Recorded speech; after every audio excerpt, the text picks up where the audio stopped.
The member for Hughes. Thank you, Speaker. My question is to the Minister for Home Affairs.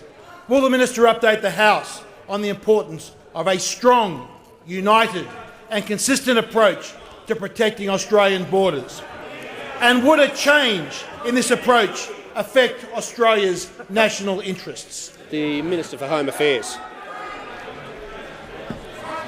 Thank you very much, Mr Speaker. I thank the honourable member for Hughes and thank him for the great work he's doing in his electorate. He's a great local member, Mr Speaker, and he is one of many on this side that supports the government's strong border protection policies. When John Howard left government, Mr Speaker, in 2007, there were 4 people in immigration detention, including no children, and yet when Labor was elected, promising to the Australian public during the course of the election campaign that they would make no changes to the coalition policy in relation to immigration and border protection, they allowed 50,000 people in on 800 boats and 1,200 people, Mr Speaker, drowned at sea.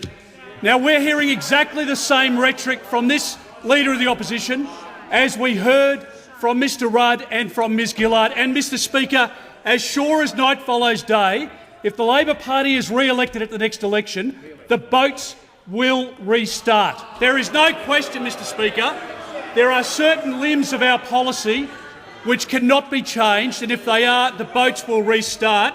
And I see, Mr Speaker, some interesting words from the Labor candidate for Longman, where Ms Lamb was quoted as saying, and this is a direct quote, at this point, it's not Labor's policy to resettle people in Australia. Now, Mr Speaker, we didn't put people on Manus and Nauru. The Labor Party put thousands of people on Manus and Nauru. We lifted another 6 people off Manus yesterday, so that brings in total the number to 292 that we've taken from Manus and Nauru that Labor put there. We've taken them to the United States, and we are cleaning up Labor's mess, but it takes time. Now, you would have thought that people like Ms Lamb and others would recognise that the people smugglers listen to every word that we utter in this place, and they mark it on social media where there is a potential change or a softening or a weakening of border protection policy. And those people smugglers are up in Indonesia now, rubbing their hands together at the prospect of this Leader of the Opposition being elected as Prime Minister of this country, Mr Speaker.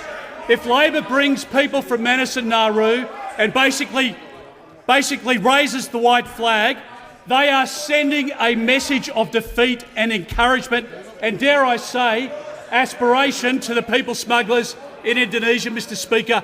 The Labor Party has learned nothing at all from the Rudd and Gillard years, and this Leader of the Opposition, who is weaker than Kevin Rudd and Julia Gillard combined, is unable to stand up to people like Ms Lamb.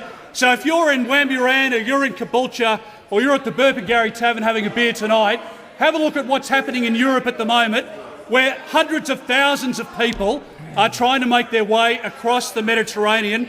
If you think that can't happen in this country again, look no further than the failure of Labor's past record and what they would guarantee if they're elected at the next election.